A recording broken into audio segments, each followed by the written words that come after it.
time series, proper utilization of time. As you can see, we have sort of a different setting. This is where we're going to be at from here on out. Also, we want to remind you guys that coming up soon, we will have another town hall discussion based on this series, and we will go live in the discussion so the people that cannot make it to the town hall will be able to participate on a live video stream. So let's jump right into it. So today we're going to address why we take time for granted. People don't understand that time is a limited thing when it pertains to how many hours we have per day. We addressed in the previous video how time used to be a circular thing, meaning that it went in cycles, versus now with time being more linear as it's progressing and it's just moving forward. So this is why we say that we don't have any time to waste, because we kind of feel like we're on a countdown clock to our quote-unquote expiration. I don't want to get too grim, but basically that's how people view time. And people are moving very fast, but that's just the way society is today. So we're going to move right into it. So why do we think we have unlimited amounts of time? I think it's because so far we haven't ran out. And I honestly think it's because, even though we know that everybody one day will pass on, and that tomorrow isn't promised, we have all these, sayings and cliches surrounding how limited time is. We have yet to hit that expiration date, and because of that, I think it feels almost unlimited because we haven't ran out. Right. Even though tomorrow isn't promised, we still have to plan for tomorrow like it is promised. And so it's kind of a weird balance, but I think it's more of a psychological thing. Like, we take things for granted that we have a lot of, we have family, love, whatever it is. When we have it in excess up to a certain point. Like, I've been living for 27 years.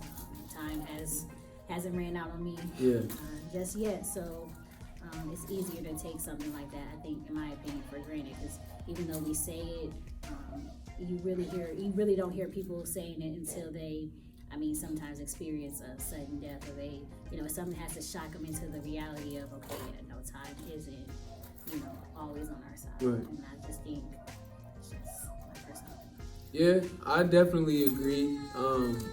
We do think that time hasn't run out, so we think that there is an abundance of it. But you have to look at a lot of things that pertain to your own personal life. So what is your quality of life in a way? Because if you're living in a poor quality of life, you almost have to think that I don't have a lot of time. So it could be cut short in an instant because the quality of my life is very poor. If you're a person that is continuing to, live in the streets, do things like that involve gangs, drugs, and guns and things like that, you almost have to understand that you're going to end up two places. You're going to end up dead or in jail.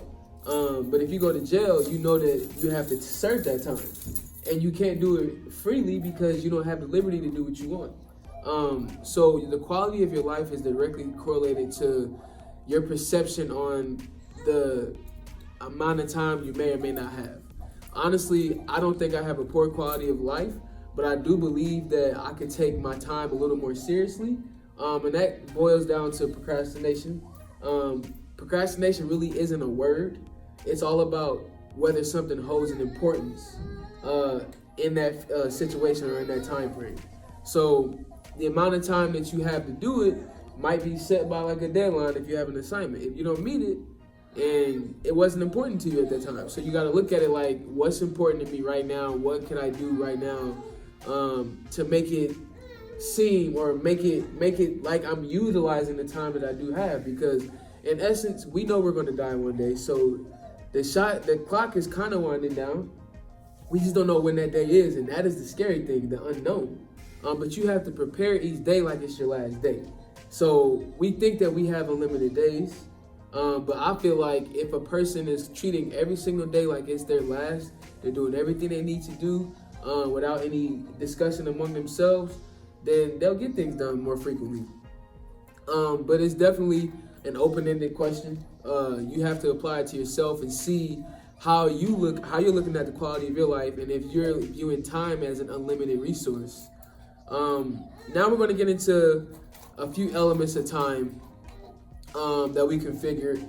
It's not the elements of time. These are some things that you could look at and really try to explain it and use it for yourself when it comes down to understanding time. So your punctuality, how are you with being on time when it comes down to a certain time being set for you to be somewhere, or a certain time for you to start something that you may have set a time for yourself?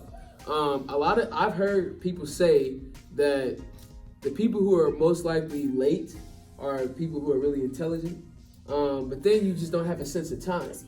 I don't know how that correlates, but I've always been the person that felt like if I'm early, then I can do what I want while I'm there until it's actually time to start doing what I need to do. But it just depends. It's a perception thing. Like, some people believe that being on time means you're gonna get things done perfectly, when you can definitely be a person who's on time and do a poor job. So it really depends on the individual. It depends on the setting as well. Anything to add? I can't say I'm perfect on punctuality. I try to be. I just think it's more so I think for me it's a balance thing. So right. Like trying to do too much in a small, window. And so I think it's important to schedule things out and make sure you allot yourself enough time to, like, you have to do something, if you have to drive somewhere, just make sure you do a block of time instead of, right. Doing things back to back. Mm-hmm. Agreed. So the next thing we want to talk about within the elements of time is load management. Sometimes we take on far too much, and it literally takes away from the time we could be applying ourselves to something else. So if it's something that's really just something extra that you do on top of that Sunday or whatever have you, it's going to take you more time to consume it because you threw that extra stuff on there. But if you just have the right amount of balance and the right amount of stuff, and balance is a key thing, and that's something that we will get into maybe in a future series, but being able to balance what you have going on in your life is very important, because it's going to allow you to see where time is needed the most. If it's something that's very minuscule, it's very little, then you don't have to apply a lot of time or give it a lot of time. But if it's something that's of the most importance, you're going to spend a lot of time there. But when you have a lot of things going on, you tend to not understand what needs more time and what doesn't. I can relate to that. I'm pretty sure we all can relate to that, because being a student who was in college, soon to be a student again, I understand that I had to be able to balance everything that I took on. The load management was very important because I was involved in so many organizations. I still had schooling to do, and I had other responsibilities. So to be able to balance that time, I'm not going to say I was perfect at it. I had to bump my heads a few times to do some readjustments, and you're going to go through a readjusting period where you have to understand what needs more time and what doesn't.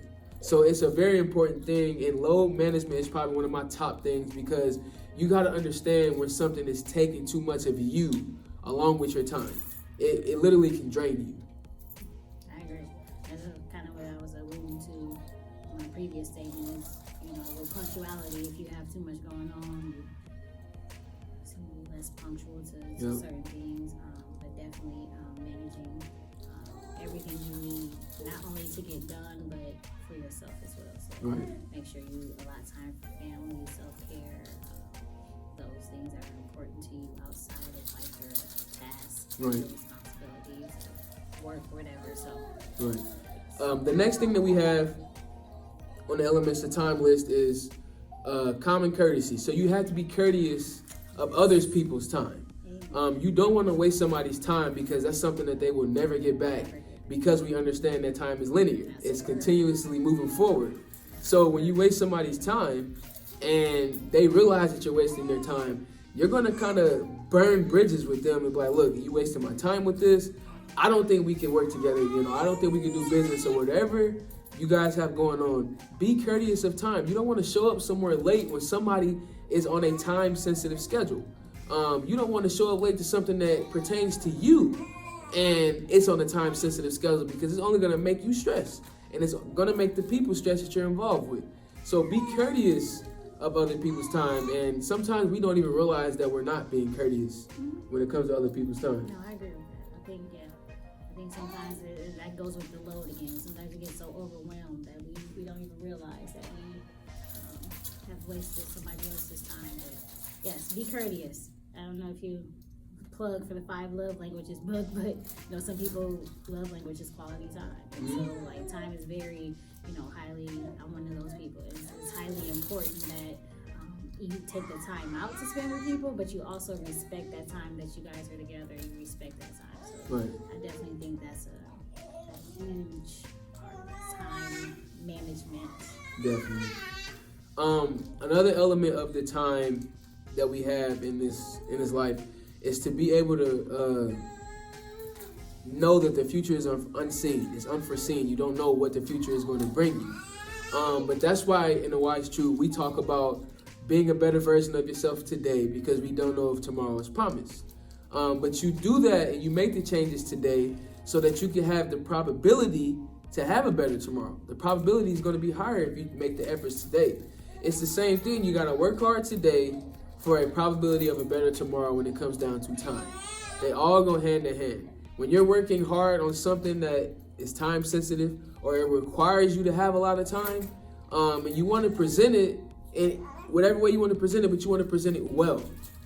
It doesn't have to be an assignment. It can just be something that you have to present to yourself to let you know that you did a really fantastic job on spending the amount of time that you need to spend on there for it to be something that's quality.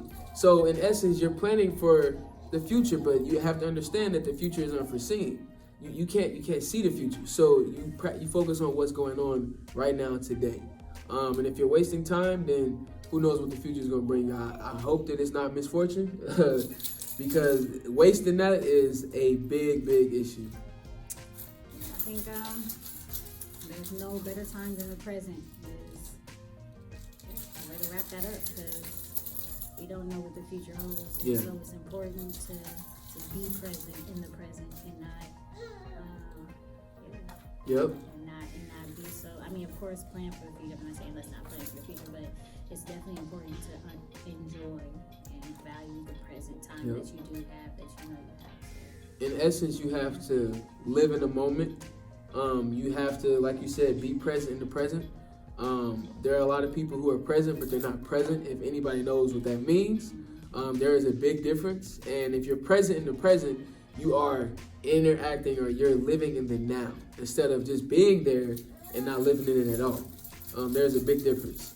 So to wrap it up, we're going to talk about the last thing on when it pertains to the elements of time, and that is emergencies. You have to allow time in your schedule for emergencies because they just aren't planned. They're an emergency for a reason. So let's say you have a schedule planned out, right? You get your day started, the schedule's going smooth. Something happens. You have to be able to maneuver and move your schedule around because you plan for that emergency.